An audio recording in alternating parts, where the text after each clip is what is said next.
Hey everybody, it's Tate Morris with Hometown Realty. I want to talk about Cyber Awareness Month of September.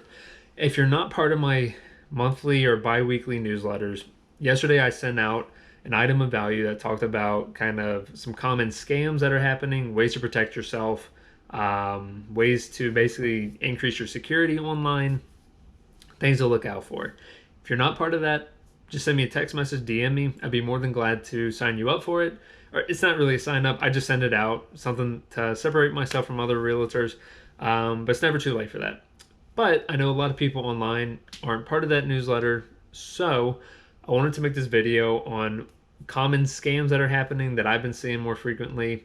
This brings back my law enforcement days and other things that if you hear it should raise those red flags. So you'll be like, hey, Tate talked about this. Let me do what he says.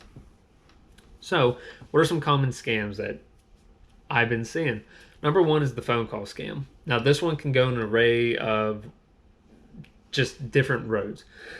Number one is the person you know is in jail scam.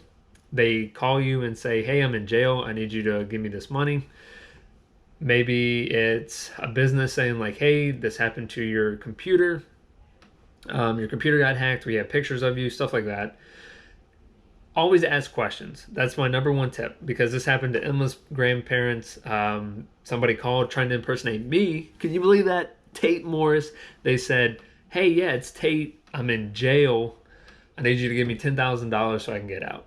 So they immediately were like, well, what's your wife's name? What's your job position? Where do you live at? And that person basically froze, hung up the phone. So then they turned around and called me. And were like, hey, are you okay? I was like, yeah, I'm in Baltimore. This was a little while ago, but everything was fine.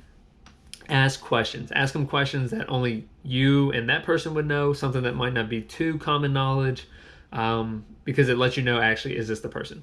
Also, fun tip, if somebody's actually calling you from jail, it'll do this.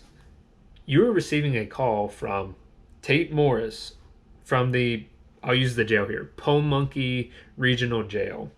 And then it'll go on. If you'd like to accept, hit 1. If not, hang up or hit 2 or something like that. So if it doesn't give that and the person's just going, that's just a little fun tip. But if something just seems fishy, ask questions. Always ask questions, because the last thing you want to do is give that money away, because you're most likely not going to get that back. You probably will never get that back, because a lot of them happen from overseas. So another common one that I've been seeing is the email link. This happens on Facebook. Maybe you get a link sent to you saying like, hey, watch this video, or hey, click this link to see this news that's happening. You click on it, you put in your information, and boom, this person now has your login information, your password, and now they change all that and they kick you out, and then they start putting inappropriate stuff up. You don't want that. Don't click any links. If you have sent me links, I'm telling you right now, just because of my training and my discipline, I just don't do that, okay? So, if you see something that you're kind of like iffy about, like Amazon sending you an email saying your package got redirected, click this link to redirect it back, and you click on it and it tells you to log in. Don't do that. Go directly to the website itself.